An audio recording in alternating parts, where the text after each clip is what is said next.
The tall grass of this prehistoric world is a lie. It promises concealment, swaying in the heat haze like a gentle sea. But it offers no sanctuary. Kale knows this. Every hunter of the Skyfall clan knows this. He lies flat, the sun hot on his back, his world reduced to the scent of dust and crushed stems. Ahead, the rest of the clan works near the shallow river, the children's laughter a fragile sound that the wind steals and shreds. They are butchering a small hadrosaur. Their sharpened flints and bone knives the core of their osteodontocratic technology moving with practiced efficiency. This is the unforgiving arithmetic of survival for early humans. Every moment of peace is bought with a moment of vigilance. They sound, not of wind, but of weight. They deliberate, patient rustle to his left. He doesn't turn. His eyes remain fixed on the clearing, on a young boy, Lynn, who wanders too close to the edge of the grass chasing a dragonfly. The rustle comes again, from the right, coordinated, intelligent. The clan's collective breath seems to catch. They have heard it too.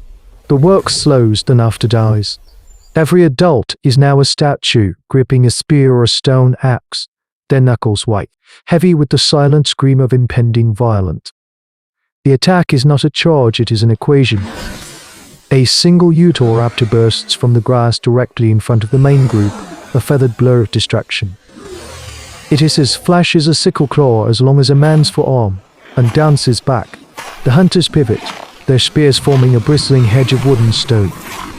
It is a feint. The true attack comes from the flanks. Two more raptors explode from the grass line, their target not the armed hunters but the children. Simultaneously, on the far side of the clearing, the rest of the pack, a half-dozen strong, surges toward the grazing triceratops herd. They ignore the bulls, their focus a singular, terrible thing, a young calf standing near its mother. Chaos erupts. Human screams mix with the panic bellows of the giant ceratopsian. Kale is on his feet, sprinting, but the distances are impossible. He sees Terra, Lynn's father, throw himself between his son and a raptor. The claw flashes once, impossibly fast. Terra falls, a red ruin. The raptor scoops the crying child into its powerful arms and vanishes back into the grass. There is no time to mourn, no time to rage. The entire clearing has become a maelstrom of dust, blood, and the terrifying, bird-like calls of the Dromaeosaurids. The Triceratops matriarch is a mountain of fury, her three horns sweeping, but the pack is a fluid entity. They harry her, darting in to slash at her legs, driving her away from her terrified calf. She turns to crush one, and to more on the calf's back, their claws and teeth tearing into its thick hide. Her awe of defiance becomes a shriek of anguish. Then, as quickly as it began, it is over. The raptors withdraw, melting back into the grass that hides all sins. They leave behind silence. A dead hunter, and a Utahraptor's matriarch stands over the still-breathing body of her calf, its life seeping into the red-stained dust. Her great head is low, and a sound rumbles from her chest, a sound of profound, absolute grief that needs no translation. Kale stands frozen, his spear useless in his hand, looking from the weeping form of Lynn's mother to the colossal, horned beast mourning her own loss. In the sudden, brutal quiet, two worlds of pain stare across a field of blood, bound by a single, savage enemy. The days that follow bleed into one another, a smear of fear and suffocating heat. The clan buries Terra under a cairn of river stones, a landmark of their failure. Lynn's name becomes a whispered wound. Out in the clearing, the corpse of the Triceratops calf draws scavengers, but the matriarch remains. She is an island of grief, a 10-ton monument to loss, driving off the circling pterosaurs with furious bellows. Her vigil is a mirror to their own. This brutal tableau is the essence of prehistoric life. Death is not an event, but the landscape itself. The elders debate in hushed, frantic tones. To stay is to invite the pack's return. To flee is to abandon their river, their hunting grounds, and to venture into unknown territory where other, greater monsters surely dwell. Kale watches the matriarch. He sees not a beast, but an ally forged in the same fire that scarred them. Her rage is a weapon they do not possess. Her armor is a fortress they cannot build.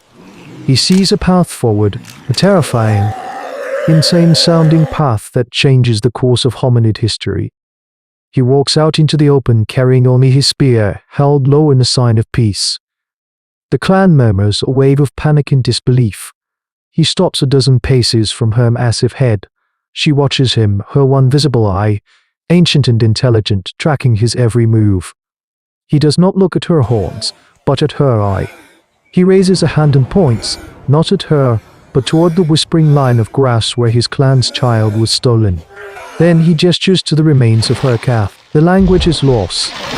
He is gambling the future of his people on the idea that grief can bridge the chasm between species. The great beast holds his gaze. She does not charge. A low rumble echoes in her chest, and with her immense character no US beak, she nudges the still form of her young. The gesture is unmistakably sorrowful. That night, the alliance is tested. A lone Utahraptor, bolder and more foolish than its pack mates, creeps from the grass, a shadow testing their perimeter. It moves with a liquid grace, a killer assessing a wounded herd. Kale, watching from a cluster of rocks, knows his spear is a pathetic deterrent. The clan is huddled, their fear a palpable scent on the air. The Triceratops is grazing, but her stillness is a lie. Every muscle in her colossal frame is coiled. Cal picks up a stone. He doesn't throw it at the raptor. That would only reveal his position. Instead, employing a level of tactical foresight that marks a turning point in survival skills, he hurls it into the scrub brush far to the matriarch's left, in the raptor's path. The sound is all the excuse the grieving mother needs. She pivots with a speed that defies her size, her tearing the night open. She's not a slow, numbering herbivore, she's an avalanche of muscle and horn. The raptor, utterly surprised by the targeted fury, lets out a panicked shriek and scrambles back into the darkness. The matriarch thunders after it for 50 paces, goring trees and pulverizing the earth, before returning to the center of the clearing, her breath coming in great, steaming snorts. She is a declaration of war. In the silence that follows, the clan stares, their fear slowly being replaced by a terrifying, electrifying awe. Kale walks from the rocks and stands near her, the vastness of her shadow covering him completely. The spear and the horn are now one. The plan is born in the quiet hours before dawn. The strategy is mad as it is necessary. It is a refinement of the anthropology of their very existence, using the landscape itself as a weapon. 3 sun cycles of Kale's patient observation have revealed the pack's habits. The Utahraptors use a narrow, winding canyon a half-day's walk to the north as a primary transit route, a highway of predators that cuts through the bedrock. It is a place of ambush, a place of death. That is where they will make their stand. The clan spends a day sharpening spears, their osteodontocratic technology honed to its lethal peak. They gather heavy stones not for throwing but for dropping. The bravest among them, a small party led by Kale, will act as the lure. The others, the elders and the remaining mothers, will go to high ground above the canyon. The Triceratops matriarch, now called Horn Mother by the clan, simply waits, her stillness a promise of the violence to come. Getting her there is the first miracle. Kale walks ahead of her, and she follows. The earth trembles with her steps. There is no command, only a shared purpose that flows between the small, upright hominid and the titanic, armored beast. He leads her not into the canyon, but onto the ridge above it, a position of overwhelming advantage. The clan members above hold their breath as she moves into place, a living mountain overlooking the kill zone. The trap is set. Now the bait must bleed. Kale and 2 other hunters, Mara and Bor, descend to the canyon floor.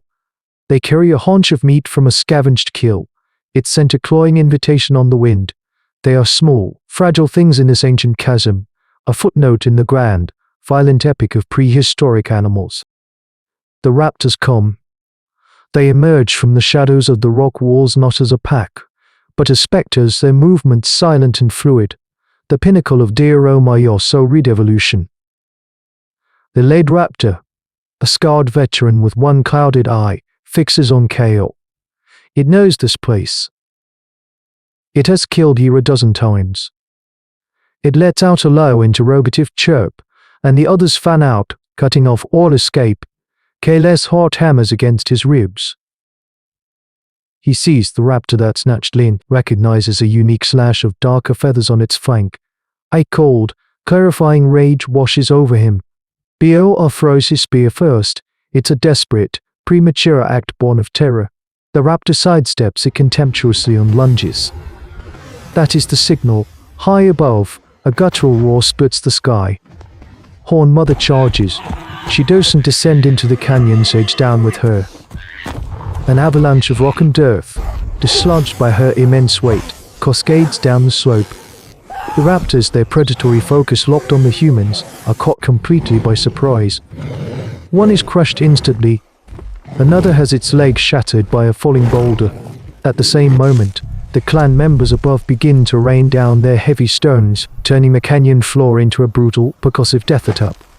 Kale, Mara, and Br scramble into a pre-selected crevice as the world explodes. Horn Mother bellows again, a sound of pure, satisfying vengeance, her silhouette against the sky a thing of terrible, primeval beauty. The hunters have combined their intelligence with her power. The ambush is total, a devastating reversal of the natural order. In the dust and chaos, the surviving, wounded raptors scatter, their shrieks of pain and confusion echoing through the blood-soaked canyon. The law of the whispering grass has been broken. The dust settles. Two of the clan's bravest are wounded, Bo with a deep gash in his thigh, but they are alive. For raptors lie broken on the canyon floor, their intelligent savagery silent horn. The scarred leader is gone, as is the one that took Lin, vanished into the labyrinth of rock. It is not a total victory, but it is more than that. It is a declaration. Kale looks up at the ridge. Horn Mother stands there, her great frilled arc against the setting sun. She does not look down at the carnage. She looks east toward the vast, unconnected plains. Her calf has not returned, and their child is not back. The grief remains, a hollow ache in both their worlds. But it is no longer a paralyzing sorrow. It has been forged into a weapon. They have taken the brutal logic of this ancient earth, the logic of the pack hunt, the ambush, the coordinated attack, and turned it against its masters. They have proven that intelligence, allied with courage and an unexpected grief, can stare into the teeth of oblivion and not only survive, but fight back. The echoes of this day will ripple through the long story of human evolution, a testament to the moment a grieving mother and a desperate clan of ancient humans first taught the monsters how to be afraid. They call this the dawn of man, but every dawn is paid for with the darkness of the night that came before. And in this world, the night is never far. The scarred raptor watches from a distant ledge, its one good eye burning with an intelligence that is terrifyingly close to memory.